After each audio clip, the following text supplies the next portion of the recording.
마가복음 9장 함께 살펴보도록 하겠습니다. 마가복음은 예수님이 누구신지 보여주고 있습니다. 또한 그 예수를 믿는 제자들은 누구인지 보여주고 있지요. 예수님은 갈릴리에서 사역하시고 또 예루살렘에서 사역을 하십니다. 그 사이에 걸어가는 길이 있으신데 이것은 세상에서 하나님 나라로 인도받는 우리의 모습을 보여주고 있습니다. 우리가 이 세상에서 하나님 나라로 들어가기 위해서는 예수 그리스도의 십자가를 통과해야 합니다.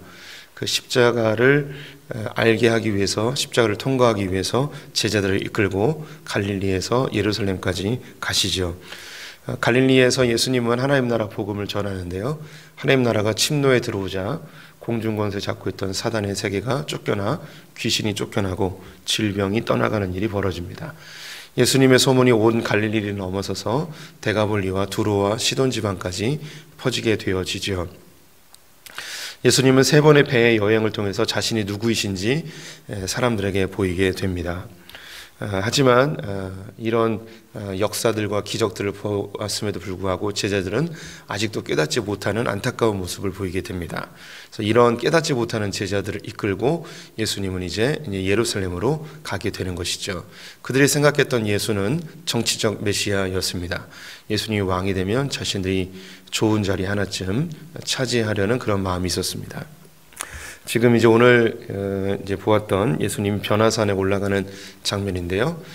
예수님이 갈릴리를 떠나 예루살렘을 갈 때쯤 되면 예수님에 대한 인기는 매우 높았습니다. 아주 극에 달했습니다. 제자들은 매우 흥분된 상태였고요. 예수님이 이제 예루살렘에 올라가면 자신들은 좋은 자리 차지할 거라는 그런 기대감이 매우 강력했습니다.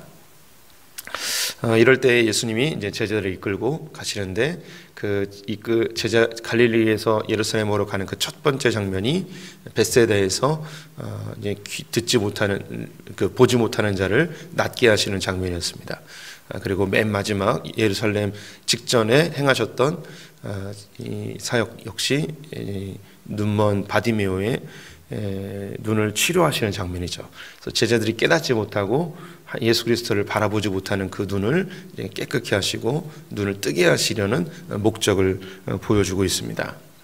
예수님은 가이사랴 빌립보 갈릴리 지방 맨 끝에 맨 꼭대기 예루살렘의 맨 꼭대기에 있는 데서부터 이제 제자들을 이끌고 예루살렘으로 가시죠. 이것은 모든 제자들을, 모든 하나님의 백성들을 이끌고 예루살렘으로 가는 모습을 보여주고 있습니다.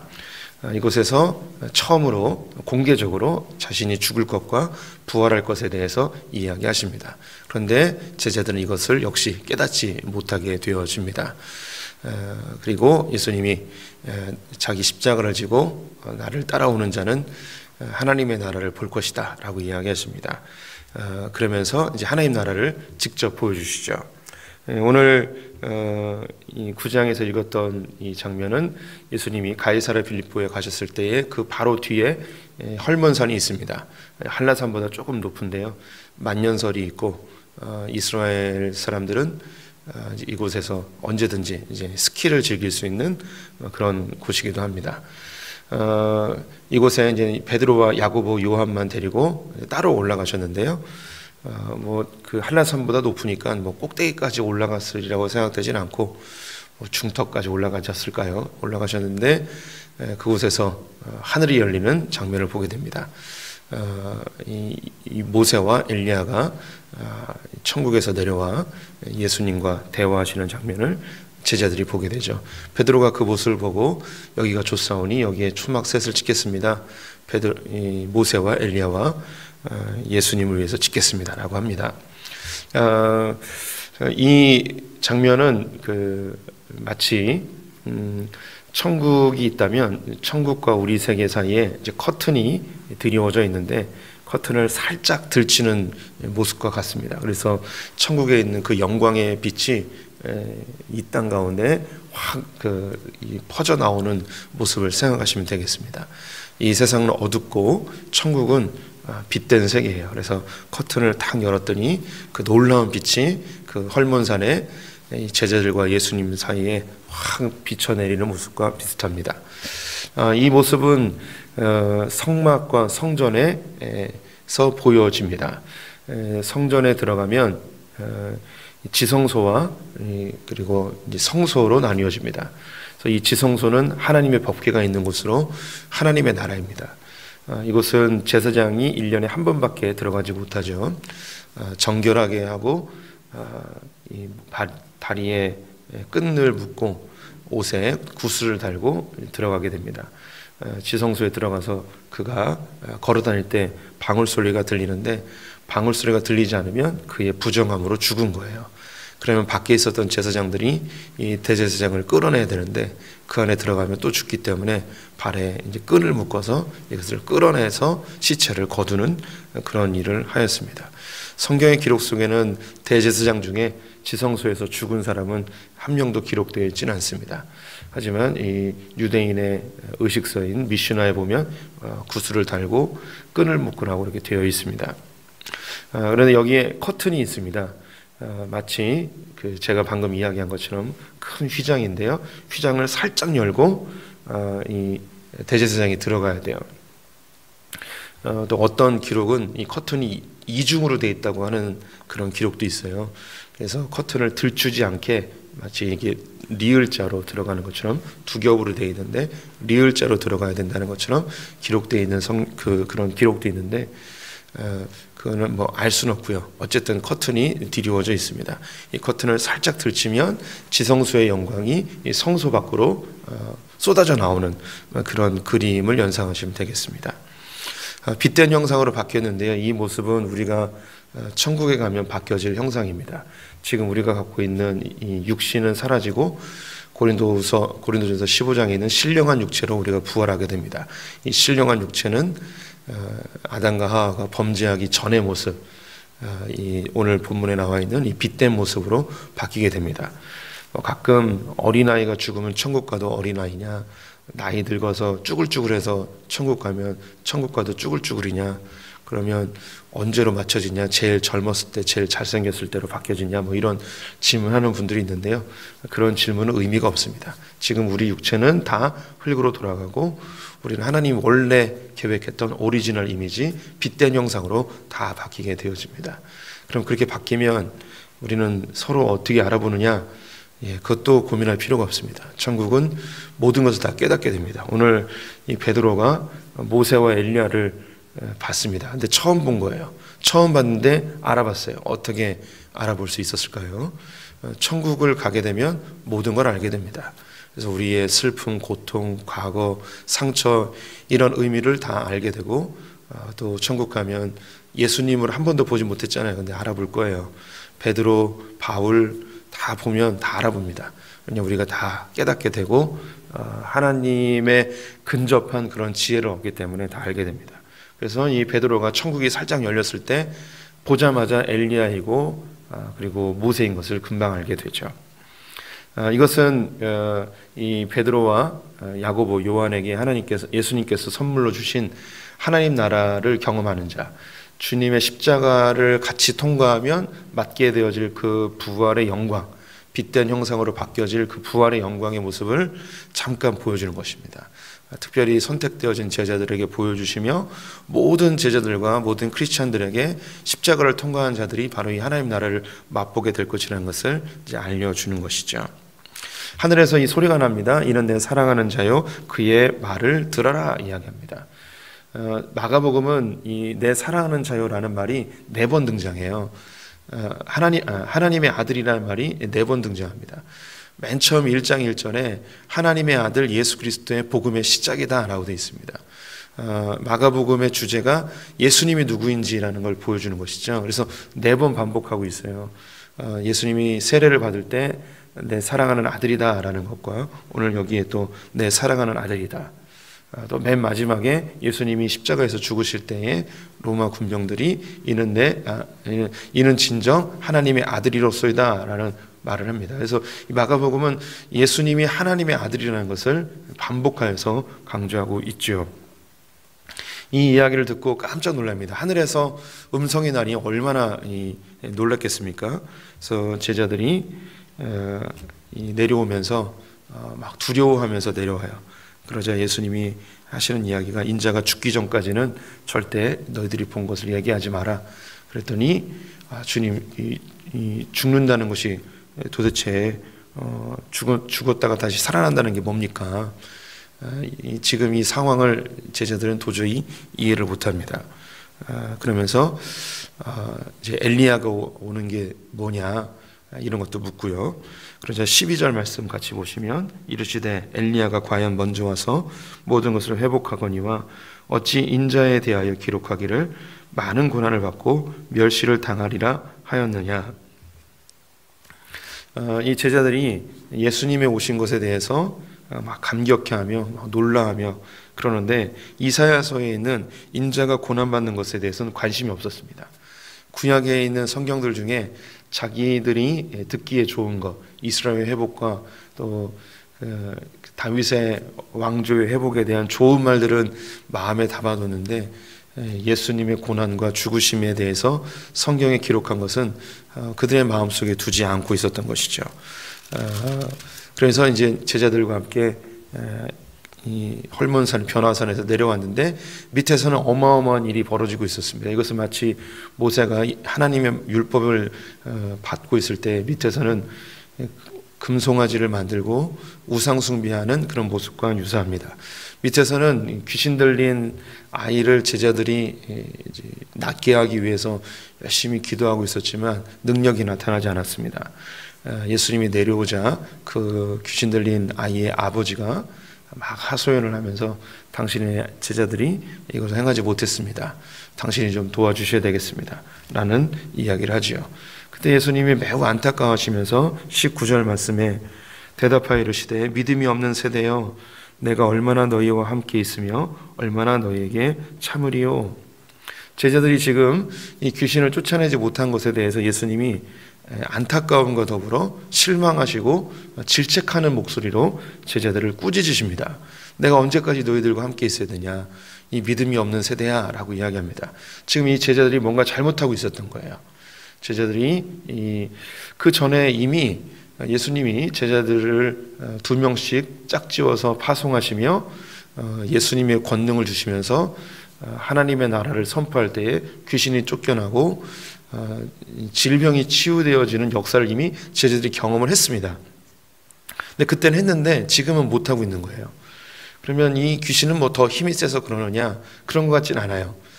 제자들을 질책하는 모습을 보니까 제자들이 뭔가 잘못하고 있는 거죠. 이 아버지가 예수님에게 고쳐달라 이야기하면서 할 수 있으면 해달라고 합니다.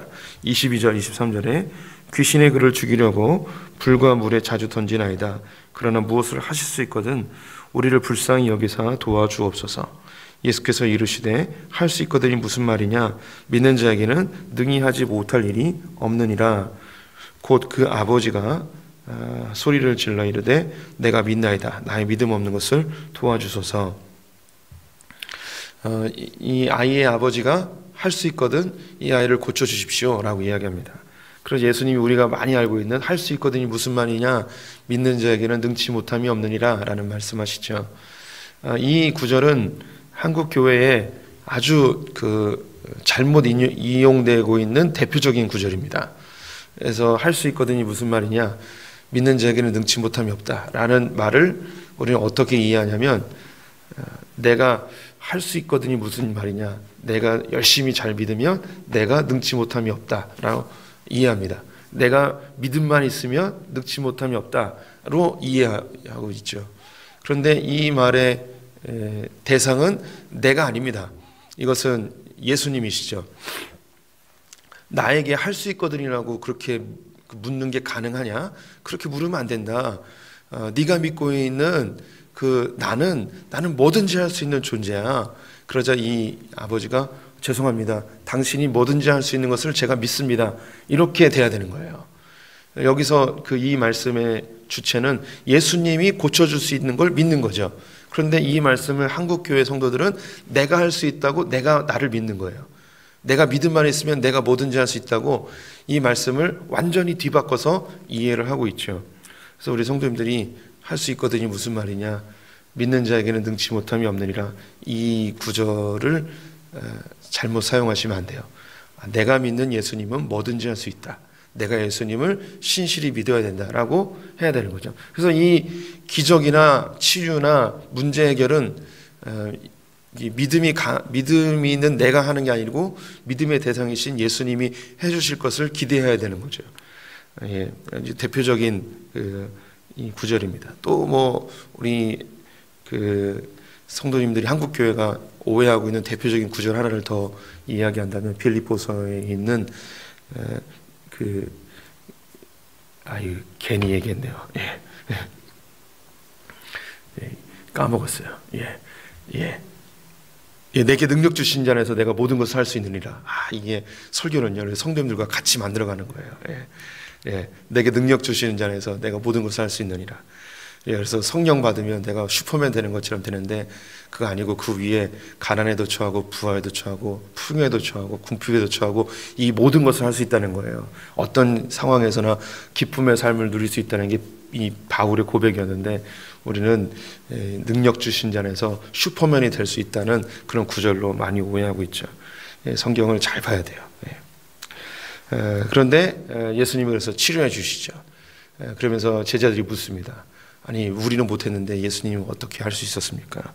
그러자 29절에 이르시되 기도 외에는 다른 것으로는 이런 종류가 나갈 수 없느니라. 이렇게 그 귀신을 쫓아내는 일에 기도 외에는 다른 것이 없다라고 이야기하십니다. 그러면 여기서 이제 우리 성도님들이 궁금해하실 겁니다. 제자들이 도대체 뭘 잘못한 거냐? 기도를 열심히 안 한 거냐? 이제 내일은 제가 안 오는데요. 다음 주에 보게 될 텐데 다음 주에 답이 있습니다. 다음 주에 무슨 답이 있느냐? 제자들이 지금 예수님을 이용해서 누가 크냐, 누가 작으냐 여기에 관심이 다 쏠려 있었습니다. 이들이 이 귀신 들린 자를 치료하는 과정 속에 하나님 앞에 이 순수함, 하나님 나라를 누리고자 또 하나님 나라를 전파하고자 하는 그 마음이 사라졌어요. 그들의 마음속에는 예수님이 이제 예루살렘 올라가면 누가 크냐 누가 작으냐 여기에 관심이 더 많이 있었습니다.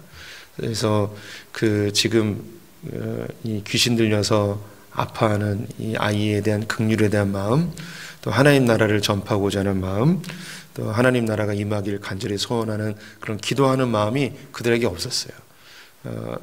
예수님을 통해서 그들의 마음속에 높아지고자 하는 것, 더 높아지고자 하는 것, 더 영광을 누리고자 하는 것이 그들의 마음속에 가득했습니다.